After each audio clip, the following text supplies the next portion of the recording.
the Columbia Network takes pleasure in bringing you Suspense.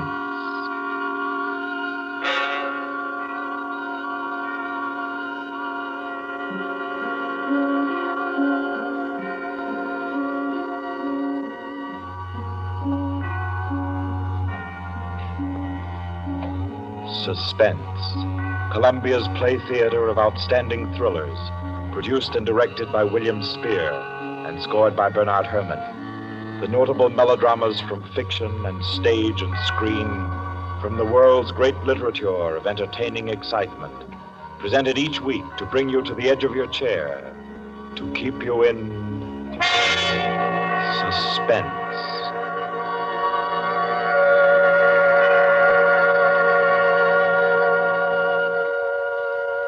Tonight's story, by America's distinguished author-playwright Owen Johnson, gathers its suspense in a very gentle way.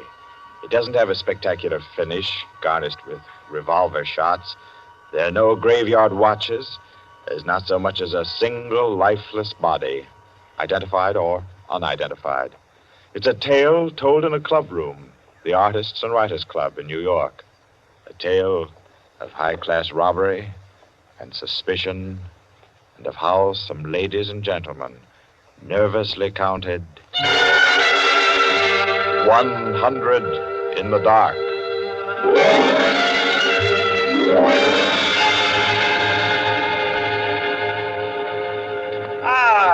That was a fine meal. Me for the club anytime. Here, we can all sit here, Quinty. Yes, if you'll just draw up that chair for Mr. Peters. Oh, yeah. Here you are, Mr. Peters. Thank you. Do you all know Peters? This is Mr. Steingall. How do you do? I know you. Mr. Golier. Oh, I believe we've met. Oh, yes. How are you? Oh, you know each other. Yes. And the one who drew up the chair, Mr. Rankin. How do you do? Well, I guess we're all acquainted now. To get back to our table discussion, Quinny. Oh, yes. How about a drink? Who'll join me? Oh, yeah, pleasure. Fine. John. Well, now, Steingall, as I said, there are only half a dozen stories in the world. What is more to the point? There's every reason Yes, sir. What? Oh, 5 with soda, John. Yes, sir. Now, where was I? Oh, yes. What is more to the point, gentlemen, is the small number of human relations that are so simple and yet so fundamental that they can be eternally played upon, redressed, and reinterpreted in every language, in every age, and yet remain inexhaustible in the possibility of variation. Well, that's true, of course. It's very possible. Take the eternal triangle. 2 men and a woman, or 2 women and a man. Its variations extend to thousands. That right, Rankin? Well, in a way. Ah, here we are. Set them down right there, John. Very well, sir. A little soda. Here you are. Thank you. And you. Thank you. Soda, Peter? Yes, please.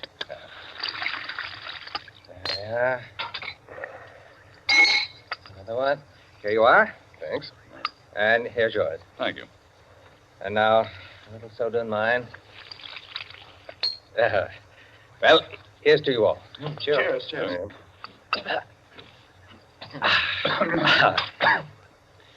I'm afraid we can't see eye to eye, Quinny.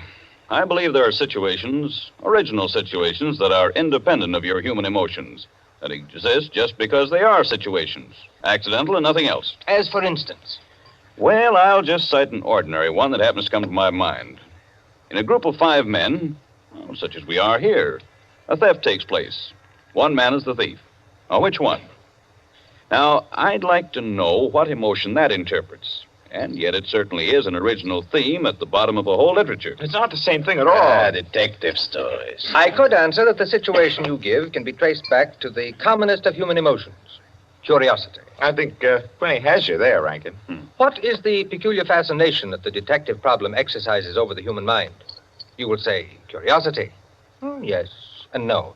Admit at once that the whole art of a detective story consists in the statement of the problem.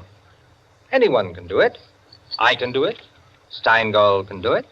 Rankin, I believe even you can do it. The solution doesn't count. It is usually banal. It should be prohibited. What interests us is, can we guess it? There you have it. The problem, the detective story. Now, why the fascination? I'll tell you. It appeals to our curiosity. Yes, but deeper, to a sort of intellectual vanity. 5 men present. The theft takes place. Who's the thief? Who will guess it first? Whose brains will show its superior cleverness? You see? That's all. That's all there is to it. Out of all of which, the interesting thing is that Rankin has supplied the reason why the supply of detective fiction is inexhaustible. It does all come down to the simplest terms. 5 possibilities, 1 answer. Well, the reason is that the situation does constantly occur. It's a situation that any of us might get into any time. Yes, I know of an incident of that kind that happened to a friend of mine last month. Of course, gentlemen. You are glorifying commonplaces. Every crime, I tell you, expresses itself in the terms of the picture puzzle that you feed to your 6-year-old. It's only the variation that is interesting. Take the well-known instance of the visitor at a club and the rare coin, for example. You all know that story. You've heard it, haven't you? I don't think I have. Sure. Why, it's very well known. Oh, go ahead, Quinny. Tell it. A distinguished visitor is brought into a club. A dozen men, say, present at dinner, long table.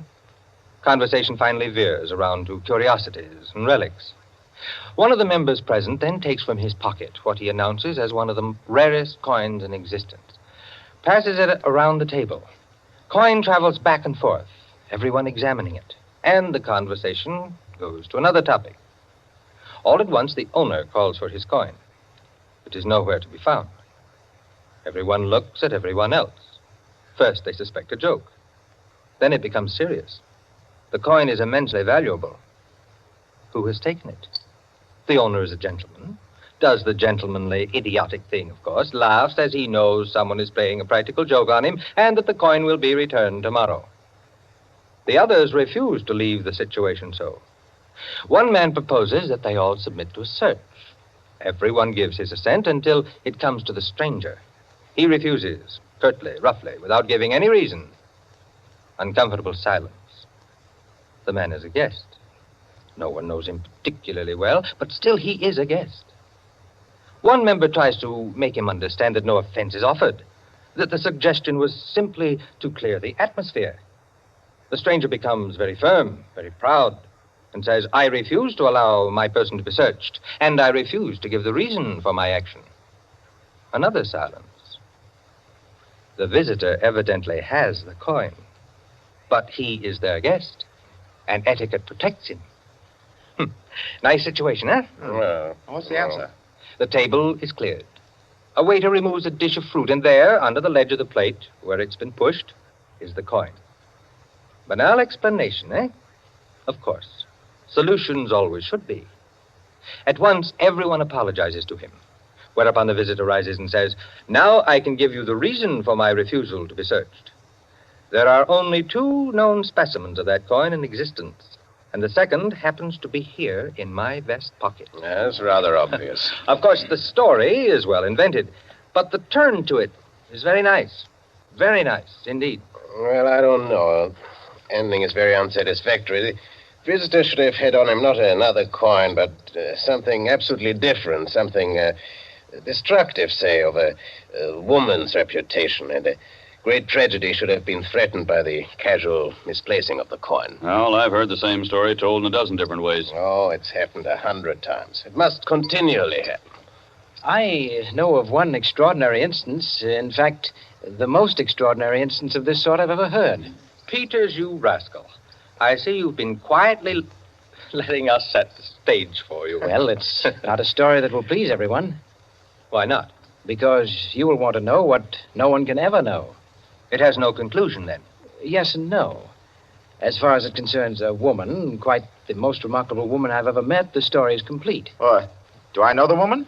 Possibly. Probably, I should say. Uh-huh. As a matter of fact, this should be particularly interesting to you because I believe that most of you are acquainted with the people involved. The names, of course, are disguised. I think, yes, I have. Just time before I catch my train to tell it to you.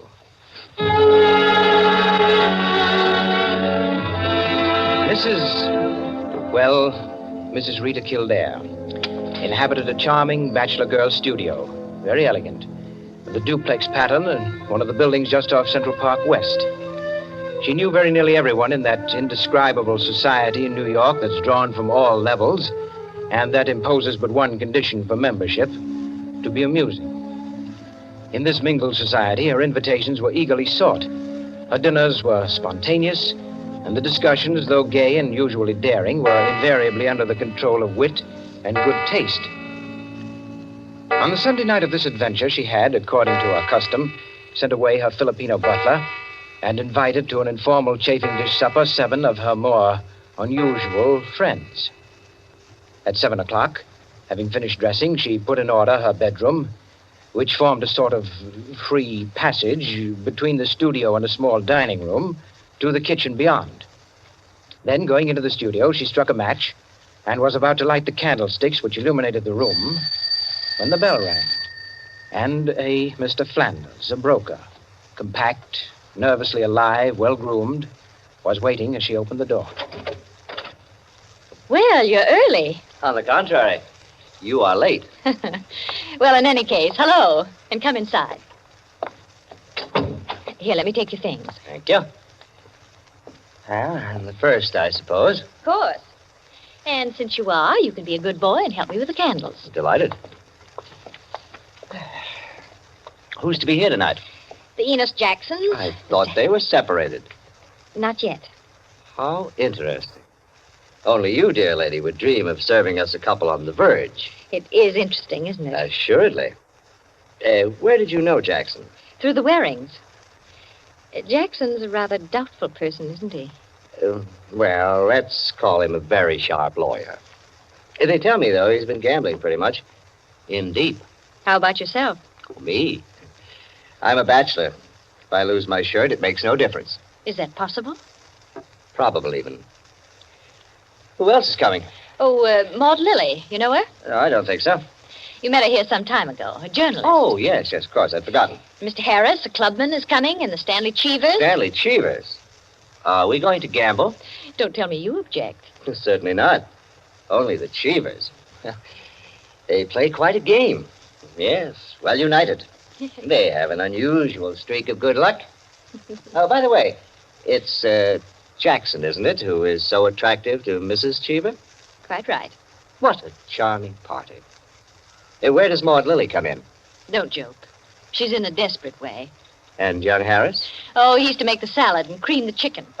See the whole party. I, of course, am to add the element of respectability. Of what?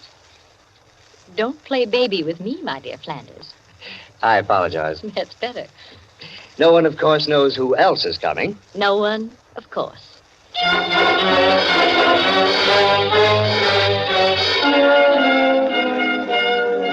The Stanley Cheevers entered. A short, fat man with a vacant, fat face and slow-moving eye, and his wife, voluble, nervous, overdressed, and pretty. Mr. Harris came in with Maud Lily, a woman straight, dark, Indian, great masses of somber hair, held in a little too loosely for neatness, with thick, quick lips and eyes that rolled away from the person who was talking to her. The Enos Jacksons were late, and still agitated as they entered. His forehead had not quite banished the scowl, nor her eyes the scorn. He was of the type that never lost his temper, but caused others to lose theirs. Mrs. Jackson seemed fastened to her husband by an invisible leash. You looked at her curiously and wondered what such a nature would do in a crisis, with a lurking sense of a woman who carried with her her own impending tragedy. As soon as the company had been completed, and the incongruity of the selection had been perceived, a smile of malicious anticipation ran the rounds, which the hostess cut short by saying, Well, now that everyone's here, this is the order for the night. You can quarrel all you want, you can whisper all the gossip you can think of about one another, but everyone is to be amusing. Also, everyone is to help with dinner. And nothing formal, nothing serious. We may all be bankrupt, divorced, or dead tomorrow, but tonight we'll be gay. That's the invariable rule of the house. For she's a jolly good fellow, for she's a jolly good fellow, for she's a jolly good fellow. We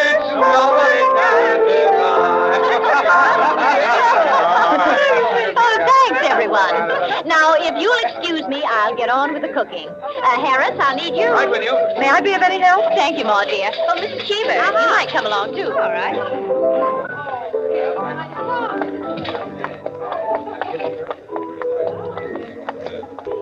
This is an adorable bedroom. Oh, thank you, dear. Now for my apron. Oh, there it is. Tie me up in the back, will you please, Maud? Of course. There you are. Fine, thanks. Now just let me get my rings off, and I'll be all ready to go to work. Oh, this is such a lovely apartment, Mrs. Kildare. Thanks. Soap and water always seem to do it. There. Your rings are so beautiful. They are nice, aren't they? But there's only one that's very valuable, the sapphire. Oh, it's beautiful. Let me see. Oh, it must be very valuable. It cost $10,000 6 years ago. It's been my talisman ever since. For the moment, however, I'm a cook. You're not going to leave the rings there. Why, of course. Now, I'm the cook. Maud Lily, you're the scullery maid. Harris is the chef, and we're all under his orders. Mrs. Cheever, did you ever peel onions? Oh, good heavens, no. Well, there are no onions to peel. All you have to do is help set the table.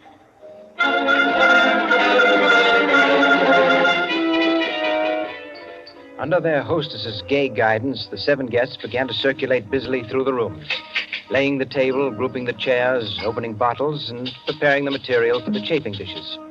Mrs. Kildare, in the kitchen, ransacked the icebox, and with her own hands shredded the chicken and measured the cream. Flanders, carry this in carefully. Cheever, stop watching your wife and put the salad bowl on the table. Everything ready, Harris? All set. All right, everyone sit down. I'll be right in. She went into her bedroom, took off her apron, and hung it in the closet. Then, going to her dressing table, she drew the hat pin around which were her rings from the pincushion and carelessly slipped them on her fingers. But all at once, she frowned and looked quickly at her hand. Only 2 rings were there. The 3rd ring, the sapphire, was missing. Stupid. She said to herself, and returned to her dressing table. Immediately, she stopped. She remembered quite clearly putting the hat pin through the 3 rings. She made no attempt to search further, but remained without moving, her fingers slowly drumming on the table. Who had taken the ring? Each of our guests had had a dozen opportunities in the course of the time she'd been busy in the kitchen. She ran over their characters and their situations as she knew them. Strangely enough, at each, her mind stopped upon some reason that might explain a sudden temptation. To find out nothing this way. That's not the important thing to me just now. The important thing is to get the ring back. And slowly, deliberately, she began to walk back and forth, her clenched hand beating the deliberate, rhythmic measure of her journey. 5 minutes later, as Harris, installed as chef over the chafing dish, was giving directions, spoon in the air, Mrs. Kildare came into the room like a lengthening shadow. Her entrance had been made with scarcely a perceptible sound, and yet each guest was aware of it at the same moment, with a little nervous start. Heavens, heavens, dear lady. You've come in on us like a Greek tragedy. What is it you have for us? A surprise? I have something to say to you. Mr. Enos Jackson, Yes, Miss Kildare? kindly do as I ask you. Certainly. Go to the door, Go to the door. please. Yes? Lock it, and bring me the key.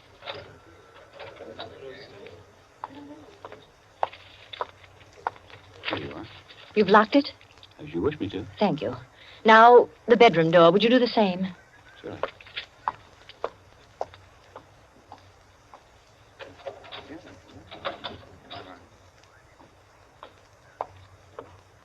Thank you, Mr. Jackson. Mr. Cheever, Yeah? would you blow out all the candles except the candelabra on the table? Blow out all the candles. Except the candelabra. All right. For goodness sake, Mrs. Kildare. What is it? I am getting terribly worked up. My nerves are all sorry, ahead. Mrs. Jackson. That's the last candle. All right. Now listen. My sapphire ring has just been stolen. You don't mean it. The ring's been taken within the last 20 minutes. I'm not going to mince words. The ring has been taken, and the thief is among you. Well, but Mrs. Kildare, is it possible? Yes, Mrs. Cheever. There's not the slightest doubt. 3 of you were in the bedroom when I placed my rings on the pincushion. Quite true. I was in the room when she took them off. The sapphire ring was on top. Each of you has passed through there a dozen times since. My sapphire ring is gone, and one of you has taken it. For heaven's sake. Now listen. I'm not going to mince words. I'm not going to stand on ceremony. But I'm going to have my ring back. Listen to me carefully. I'm going to have that ring back. And until I do, not a soul shall leave this room. I don't care who's taken it. All I want is my ring. Now, I'm going to make it possible for whoever took it to restore it without possibility of detection. The doors are locked and will stay locked. I'm going to blow out the remaining candles in the candelabra, and I'm going to count 100 slowly. There'll be an absolute darkness. No one will know or see what's done.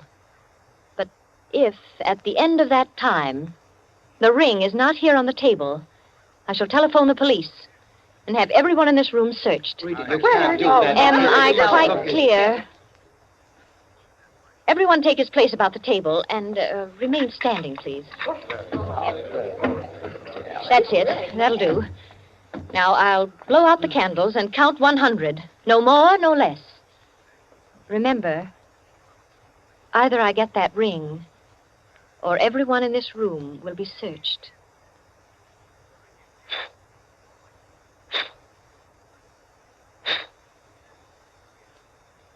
One, 2, 3, 4, 5, 6, 7, 8, 9, 10, 11, 12, 13, 14, 15, 16, 17, 18, 19, 20, 21, 22, 23, 24, 25, 26, 27, 28, 29, 30, 31, 32, 33, 34, 35, 36, 37,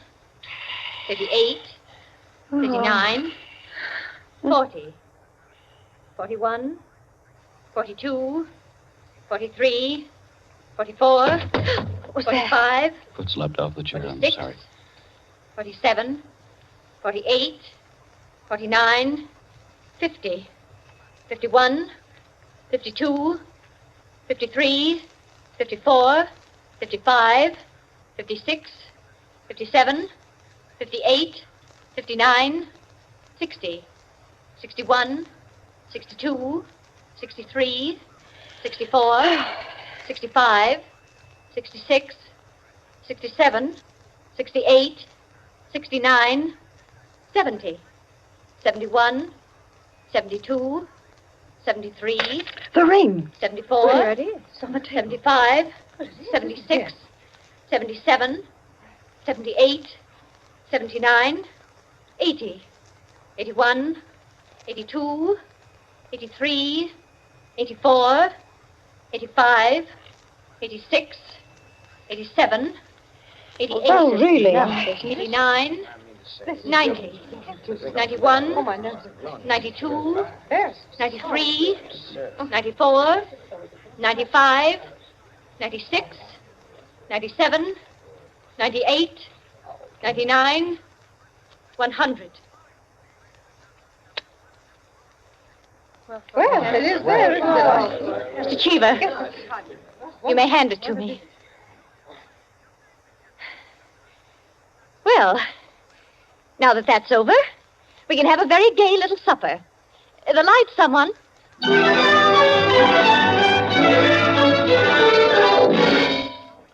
And There you are, gentlemen. Oh, I say, Peters, that's not all. Absolutely. The story ends there? Story ends there. But who took the ring? What? You never found out? Never. No clue? None. I'm not sure I like the story. It's no story at all. Permit me, it is a story, and it is complete. In fact, I consider it unique because it has none of the banalities of a solution and leaves the problem even more confused than at the start. Well, I don't Of see... course you don't see, my dear Enkin. You do not see that any solution would be commonplace, whereas no solution leaves an extraordinary intellectual problem. Well, how so? Well, in the first place, whether the situation actually happened or not, which is in itself a mere triviality, Peters has constructed it in a masterly way, the proof of which is that he has made me listen. Any of those present might have taken the ring. There are therefore 7 solutions, all possible and all logical. But beyond this is left a great intellectual problem. Well, how so? Was it a woman who lacked the necessary courage to continue? Or was it a man who repented his first impulse? Is a man or is a woman the greater natural criminal? Oh, that's simple, Quinny. A woman took it, of course. On the contrary, it was a man, for the second action was more difficult than the first. The man, certainly. The restoration of the ring was a logical decision. You see?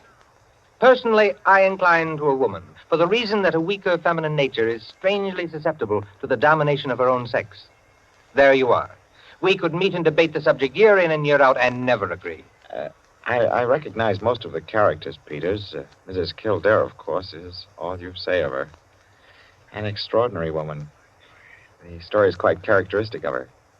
Flanders, I'm not sure of, but I think I know him. I'm positive I do. Did it really happen? Exactly as I told it. The only one I don't recognize is Harris. Your humble servant. What? You, Peters? You were there? I was there. I was Harris. I beg your pardon, gentlemen. Oh, yes, what is it, John? Mr. Peters, sir, your train. You told me to remind you. Oh, thank you. Yes, I didn't know it was so late. Will you gentlemen pardon me? Huh? Of course. Nice to meet you all. Night.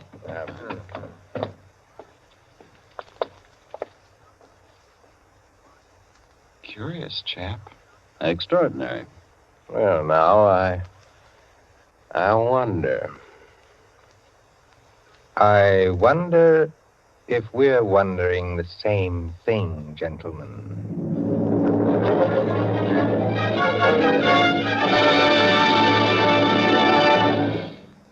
And so, with the enigmatic smile of Mr. Peters, or Harris, ends 100 in the Dark, Owen Johnson's smooth story which gave us tonight's Suspense. Suspense is produced by William Spear. Tonight's radio drama was written by Jack Anson Fink, directed by John Dietz, and scored by Bernard Herrmann. Eric Dressler was Mr. Peters. Alice Frost played Mrs. Kildare, and Ted Osborne, Quinny. Others in the cast were Helen Lewis, Joan Shea, Henriette Kay, Frank Reddick, Paul Luther, Stephen Schnabel, Ian Martin, and Barry Kroger. With this evening's performance, Columbia brings to a conclusion the present series of Suspense. If you've liked these broadcasts, CBS would be pleased to hear from you. Suspense has been a series presented for your relaxation and enjoyment by the Columbia Broadcasting System.